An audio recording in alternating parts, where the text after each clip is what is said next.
ABC, Dave here. I saw a Gimme 10 video by Vinyl Rich, and I thought I'd chime in with my some blues albums I like. This certainly isn't everything I have. I have quite a bit more. It's kind of hard to decide what albums I wanted to show.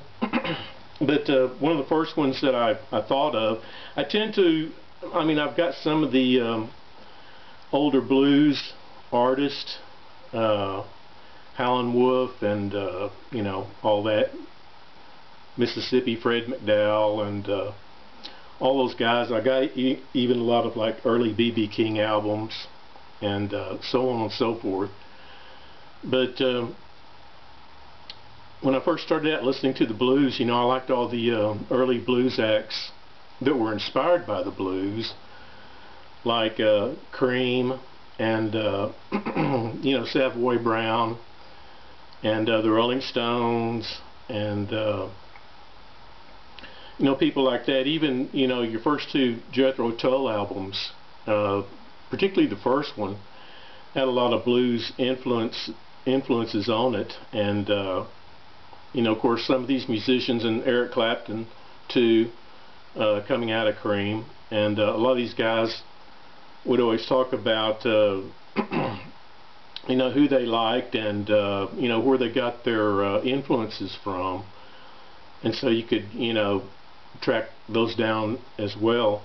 But a couple of the first blues albums I thought of was this one here by Fleetwood Mac. It's Fleetwood Mac in Chicago, and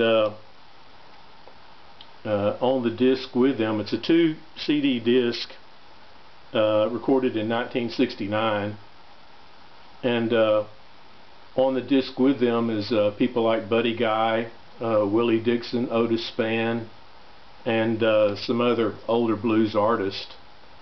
But this is the first incarnation of Fleetwood Mac, and really whenever I want to hear some blues, I'll pretty much grab this one. It's a really good one, and it's got like Peter Green on it and some of the early members of Fleetwood Mac. But I also like this one too. This is kind of more, this is one of their, like later period albums, Then Play On by Fleetwood Mac, and it still has some blues on it, but it's kind of more maybe a little bit, has a little bit of that psychedelic influence. But yeah, a real classic album, and it doesn't have Oh Well on this album, but the later CD versions do. They didn't include it on this album for, I don't know, whatever reason. Here's another one I thought of pretty immediately. This is Family Style by the Vaughan Brothers. Stevie Ray and Jimmy Vaughan, and them jamming together and playing songs that I guess maybe they both really love. That's a picture of them earlier as kids, but it's got a DFW on it, Dallas Fort Worth. Stevie Ray and Jimmy came from the Dallas area, and it's got a song, it used to be on the radio, called Tick Tock. But yeah, it's a really great Stevie Ray album. I mean, you can't hardly go wrong with just about any Stevie Ray Vaughan album. I think this is one of the first blues albums I picked up when I was a teen, and don't really know what attracted me to it or where I heard about the Allman Brothers, but I picked this one up, and it was a pretty good one. It kind of took me a little bit of a time to kind of grow into it. It's still varied in its in some of the song material on it. It's not all blues, like you've got In Memory of Elizabeth Reed on here, which is kind of a jam, and you got a Greg Allman Midnight Rider on here, but you've also got like Hoochie Coochie Man by Willie Dixon on here, and you can tell it's real blues influenced. But generally the one that everybody, you know, likes, you know, as a majority, I guess you might say, might be this one, which is them playing live at Fillmore East. And there again, you've got like some covers that they do on here, like Statesboro Blues and Stormy Monday. Stormy Monday, I think, was by oh golly, can't remember his name, but I've got his album in here to show, so I'll talk about it here in a little bit. But yeah, I mean, like, it just is, it's not, you know, like I said, it's not straight blues, it's probably more jammy blues, but good album. Here's another one that everybody knows. It's Eric Clapton's Layla, and you know, also again very blues influence. He's on here with Duane Allman, and you know, Key to the Highway by I think was kind of a classic. You know, good album though. Still listen to it occasionally. This one is more electric blues with Hot Tuna. The first album before this was more acoustic blues, but it's like two of the guys from the guitarist and the bass player from Jefferson Airplane, and this is the electric set, which is more fiery, I guess you might say. I kind of like them both too. I like that acoustic album as well. I think this is one of the first, when I heard about all the early blues guys, this is one of the first albums I picked up, and the reason I did was because it has all these different musicians on here, like Little Walter, Howlin' Wolf, Muddy Waters, Lowell Fulsom, Bo Diddley, and Chuck Berry, and just kind of a various artists, bunch of different guys that you could listen to and maybe, you know, learn about some blues guys that you didn't know about previously. Now this is the guy I was trying to think of, Bobby Blues Bland, or Bobby Bland, was the one that I believe did Stormy Money, or wrote Stormy Money, which is actually on this album. But yeah, there was a guy that lived above me when I lived in Austin, and he was the one that he was also really into the Allman Brothers, but he was the one that turned me on to Bobby Bland, and this is volume 2. Rather simple album covers, but he had a real different take on the blues. It was I want to say it was kind of, I don't know, like Chicago influenced or whatever, perhaps, or at least in my, you know, the way I think of it, things like that. But yeah, he was unique. His sound was pretty unique. This guy's from Texas too. This is Freddie King. This is the best of Freddie King. He used to play down in Austin at this place called the Armadillo World Headquarters. Pretty famous venue back in its day. It's no longer open or anything. But this is his greatest hits right here. He also is from Texas. I don't know if he was from Dallas. He may have been, but he played all down in those Dallas clubs way back in the day. And you know, there's a Dallas magazine that I think is still currently being produced, called Buddy, and you might be able to read something about Freddie King in Buddy magazine still. This is another one I thought of pretty quickly. This is Johnny Winter's first album, and any of Johnny Winter, like the first, second, and third, up to about the fourth or fifth, even that Johnny Winter's live album is really good, which oh golly, I think that may have his brother on there as well, and oh, the guitarist that's real hot that played Hang On Sloopy is playing on there with him as well. But this is Willie Dixon, I believe, right here. But I always like this album right here, and it's got a song on it called Dallas on it that I like a lot. And a lot of Johnny's slide guitar work is on it as well. But pretty powerful album. I like it quite a bit. As far as more modern artists, this is one right here, Robert Cray. He had a song on the radio, Strong Persuader, back in the day, and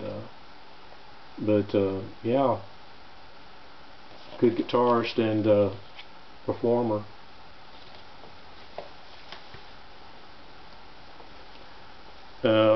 This is one by Doug Somm.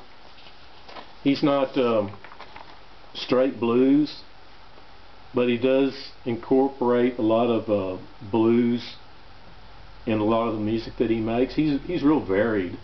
I mean, he does everything from polka music to golly, Shadas, and oh golly, you know, Tex-Mex music. But you know, blues is in there as well. And this is one of his better albums, or this is the one I usually, well, he's got a lot of good albums. I'll say this is one of the first ones that I first heard that I liked quite a bit. Groover's Paradise is the name of it. It's on Warner Brothers. And I like the way the album art is. This is a scene from Austin. A lot of the, well, this place where the jukebox is kind of looking down where the state capitol might be in Texas. And you got Oat Willie's over here, and you got taco stands in the picture. But it's got Groover's Paradise on it, and just you know, overall, you know, good album. You know, like I said, a little bit of blues is in it, and a little bit of other influences are in it as well.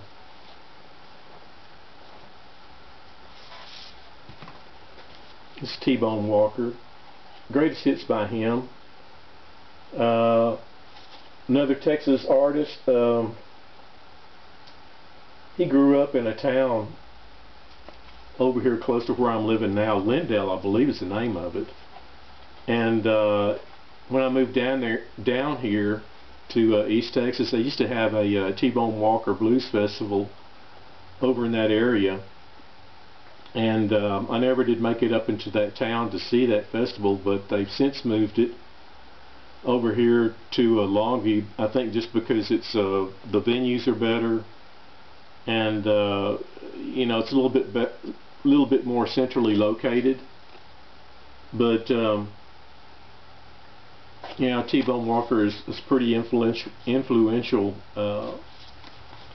blues player. Supposedly influencing everybody from, say, Jimi Hendrix to Buddy Guy to Duane Allman, Michael Bloomfield, like I said, Doug Somm, Johnny Winters, Jeff Beck. Just, I mean, countless musicians were influenced by T-Bone Walker, and it's a good album to pick up if you're looking for early blues men. This is John Lee Hooker. It Serves You Right to Suffer. Forget about where I heard about this album, but I found it down in Austin, and picked it up used. It's a little bit worn, but it's a great blues album. If it's on the Impulse label.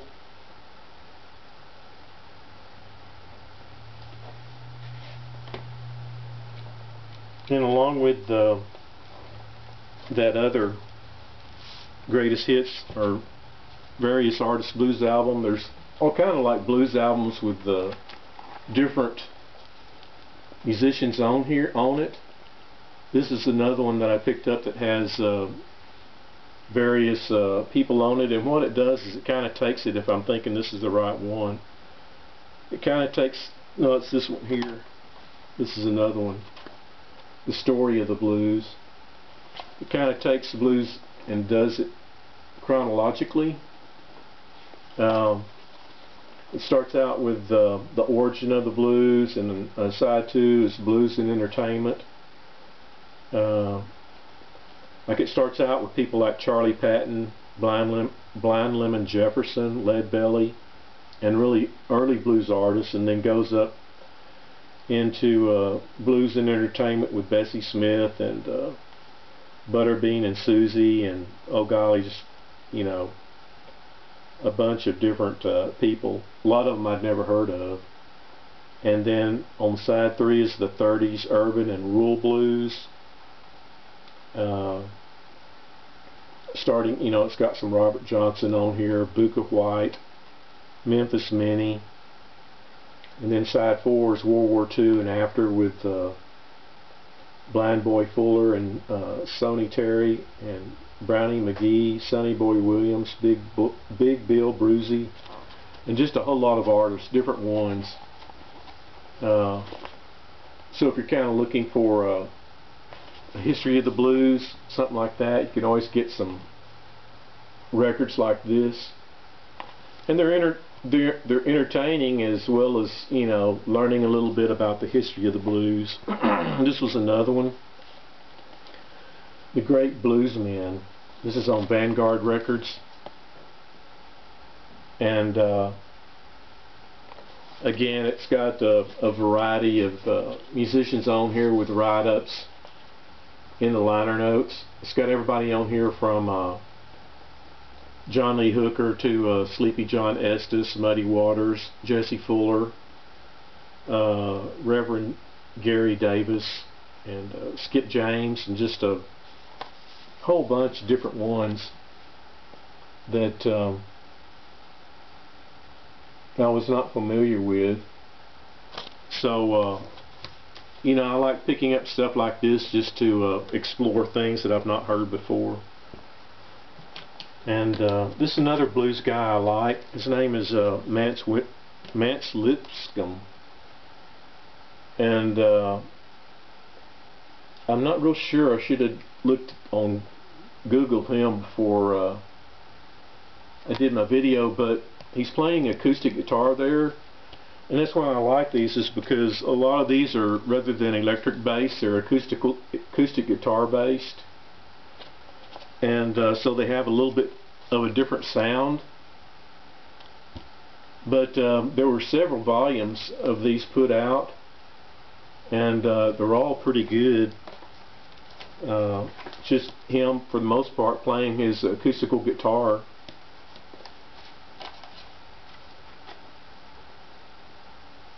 But this one here says happy 75th birthday. Born, let's see, born in 1895, and he passed in April 9th, 1970. But yeah, I always liked his music for the acoustical nature of it.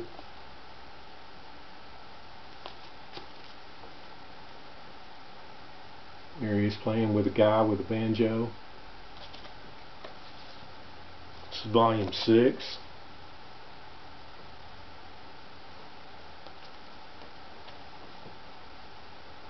On our Hui Records.